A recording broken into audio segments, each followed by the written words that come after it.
สวัสดีครับซ่อมง่ายได้ประโยชน์ของเราวันนี้นะครับเราจะมาลองซ่อมไม้ตียุงที่เสื่อมสภาพแล้วก็ใช้การไม่ได้แล้วนะครับรายการอุปกรณ์ก็มีดังนี้นะครับ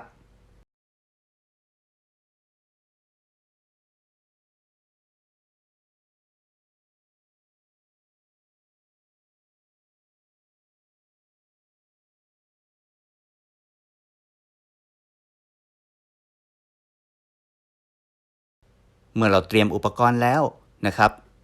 มาลุยกันเลยโอเคก่อนอื่นนะครับมาตรวจสอบความเรียบร้อยกันก่อนนะครับ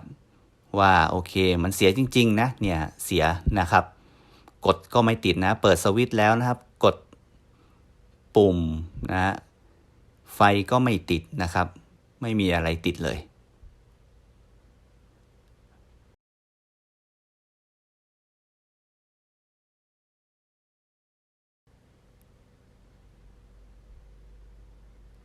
ทำการหมุนเพื่อคลายน็อตออกตำแหน่งน็อตนะครับก็จะมีตามนี้นะครับอันนี้ผมอ้างอิงจากไม้ตียุงตัวนี้นะครับแต่ละตัวก็อาจจะมีตำแหน่งยึดไม่เหมือนกันนะฮะโอเคผมจะคลายน็อตออกนะครับให้ครบทุกตัว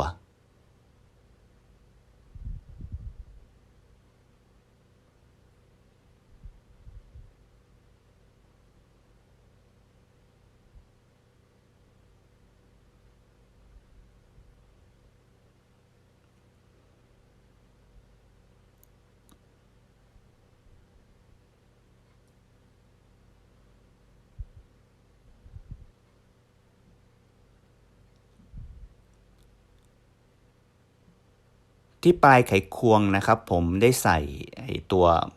แม่เหล็กช่วยดูดไว้นะครับเพราะบางทีเนี่ยมันไม่ค่อยติดออกมานะครับก็เลยใช้ตัวช่วยโอเคครับเมื่อเราคลายน็อตออกทุกตัวแล้วเราก็จะเปิดมันออกมานะครับนี่หน้าตามันก็เป็นอย่างนี้นะครับตัวแบตเตอรี่ที่มันเสื่อมสภาพแล้วก็คือตัวนี้นี่เองนะครับมันพังแล้วนะฮะใช้ไม่ได้ทีนี้เราจะทำการเปลี่ยนแบตเตอรี่ตัวนี้ออกนะครับแล้วแทนที่ด้วยแบตเตอรี่ตัวใหม่นะครับดูขั้วให้ดีด้วยนะครับขั้วมันจะมีอยู่2ขั้วก็คือขั้วบวกกับขั้วลบนะครับตรงนี้จะเป็นขั้วลบนะครับ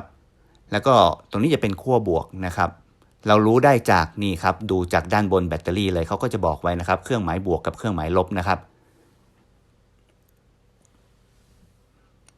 โอเคทีนี้เมื่อเรารู้แล้วนะครับอันไหนขั้วบวกหรือขั้วลบนะครับเราก็จะทำการใช้หัวแร้งนะครับในการเชื่อมสายไฟออกไปนะครับจากวงจรโอเคออกมาแล้วนะครับทีนี้เราจะใช้นะแบตเตอรี่ 3.7 โวลต์นะครับเป็นลิเธียมนะก็ตั้งแต่200ถึง500มิลลิแอมได้นะครับอย่าใช้มิลลิแอมสูงเกินไปนะเดี๋ยวตัวเก็บประจุมันจะเสียหายได้นะครับเราก็ใช้อยู่ในช่วงประมาณนี้ก็พอนะครับผมจะเติมตะกั่วเข้าไปนิดหนึ่งนะเมื่อกี้เราออกแล้วมันเหลือน้อยละนะครับทีนี้นะฮะส่วนใหญ่เนี่ยขั้วลบก็จะเป็นสายสีดำนะครับแล้วก็ขั้วบวกก็จะเป็นสายสีแดงนะครับแล้วก็ต่อเข้าไปนะครับตามเดิมนะครับขั้วลบต่อขั้วลบขั้วบวกต่อขั้วบวกแบบนี้นะครับ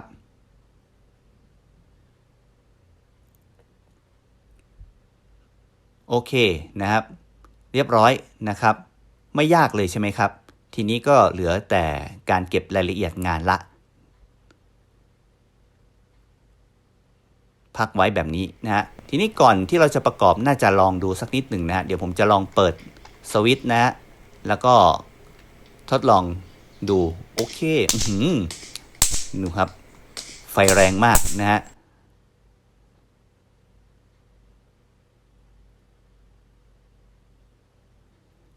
เอาล่ะครับทีนี้เราก็เก็บงานนะเก็บรายละเอียดนะครับก็จัดตำแหน่งให้เรียบร้อยนะครับแล้วก็ประกอบกับเข้าไปนะแล้วก็ทำการยึดน็อตกลับคืนเข้าที่ดังเดิมนะครับเท่านี้ก็เป็นอันเสร็จเรียบร้อยนะครับ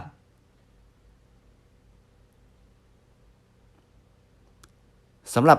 ซ่อมง่ายได้ประโยชน์ของเราในตอนนี้นะครับ ก็จะมาแนะนำเพื่อนๆในการซ่อมไม้ตียุงแบบง่ายๆเลยนะครับพ่อบ้านนะฮะ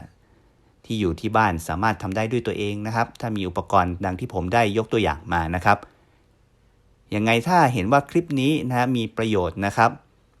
ฝากกดไลค์กดแชร์กด Subscribe ให้ด้วยนะครับเพื่อที่จะเป็นกำลังใจให้กับผู้จัดทำในการทำคลิปต่อๆไปนะครับ